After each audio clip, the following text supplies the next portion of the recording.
தற்கொலையாமா தற்கொலை நல்லா வருது வேணான்னு பாக்குறேன். வரும்னு கண்டிப்பா உங்களுக்கு நிறைய வரும். ஏன்னா எல்லாரும் சேர்ந்து உங்களுக்கு ஓட்டு போட்டு முதல்வர் ஆக்கணும்ல.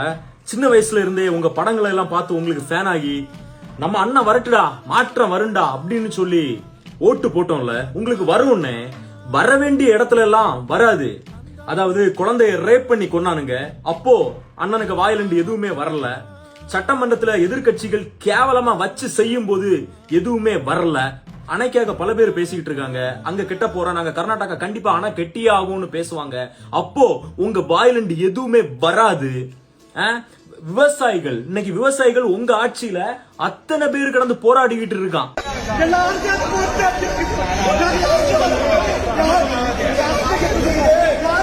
இத நம்ம கேட்க வந்தா டிஎம்கேயோட சதி, எதிர்கட்சியோட சதி. அப்போ உங்க வாயிலண்டு எதுவுமே வராது.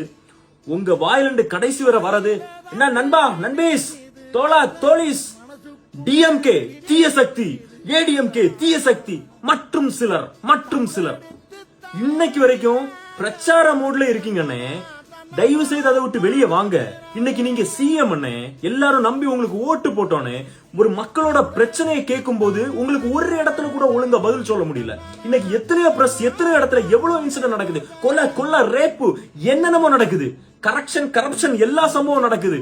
எல்லாத்தையும் நீங்க நடக்காது, இந்த டிஎம்கேல எல்லாம் நடந்து நான் வந்தா, உங்கள் விஜய் வந்தா எதுவுமே நடக்காதுன்னு சொன்னீங்களே சாரு. இதெல்லாம் நாங்க கேள்வி கேட்டா நாங்க எல்லாம் 200 ரூபா வாங்கிட்டு பேசியமா? நான் 200 ரூபா வாங்கிட்டு பேசல, ஓட்டு போட்டம்பல, ஓட்டு போட்ட உரிமைக்காக பேசியம்பல. இன்னைக்கு என்ன எடுத்தாலும் ஏம்பல விஜய சொல்லுதியான்னு கேக்குதியோ. இங்க கீழே இருக்க பல எம்எல்ஏக்கு ஓட்டு போட்டு செலக்ட் பண்ண வச்சோமே, யாருக்காக? ஒரே ஒருத்தனுக்காக, தலைவன் விஜய்க்காக, ஒரே ஒருத்தருக்காக. யாருக்கு பேசுமே யாருக்குமே தெரியாது. மக்கள் யார நம்பி ஓட்டு போட்டாங்க? விஜய், ஒரே பேர் விஜய். மாற்றத்தை தேடி கேள்வி கேட்கதான் செய்வோம். கேள்வி கேட்டாலே அவனுங்க டிஎம்கே ஆளு 200 ரூபா வாங்கிட்டு பேசலாம். ரேப் பண்ணா வாய மூடிட்டு இருக்கணுமா? ஓ அம்மாவையும் உன் தங்கச்சியை ரேப் பண்ணும்போது மூடிக்கிட்டு இருக்கும் இருப்பியால ஒவ்வொருத்தண்டையும் ஒவ்வொரு பிரச்சனையிலும் ஒவ்வொரு இதுலயும் பேசுமா. விவசாயிகள் அடிச்சு செத்துக்கிட்டு இருக்காங்களா இன்னைக்கு தமிழ்நாட்டுல இவருக்கு ஆட்சியில? அது கேள்வி கேட்க வந்தா வருது. வர வேண்டிய இடத்துல வரட்டுனே. ஃபர்ஸ்ட் சட்டமன்றத்துல ஒரு நாள் பேசுங்க, நல்லா ஸ்டெடியா, ஸ்கிரிப்ட் இல்லாம. இன்னைக்கு ஒரு அமைச்சர்கிட்ட ரோட்ல இப்படி எல்லாம் போராடுறாங்களே விவசாயிகள், இதுக்கு என்ன நினைக்கிறீங்கன்னு கேட்டா அவர் என்ன சொல்றாரு தெரியுமா?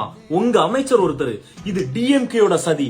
எத்தனை நாள் டீம் கார்டு பிளே பண்ணிட்டு இருப்பீங்க? நான் தெரியாம கேக்குறேன். என்னத்த சொல்லியதுன்னு தெரியல மகளே. இது எங்க போய் முடியுதுன்னு தெரியல. மாற்றத்தை தேடி போனோம். வாரேன்.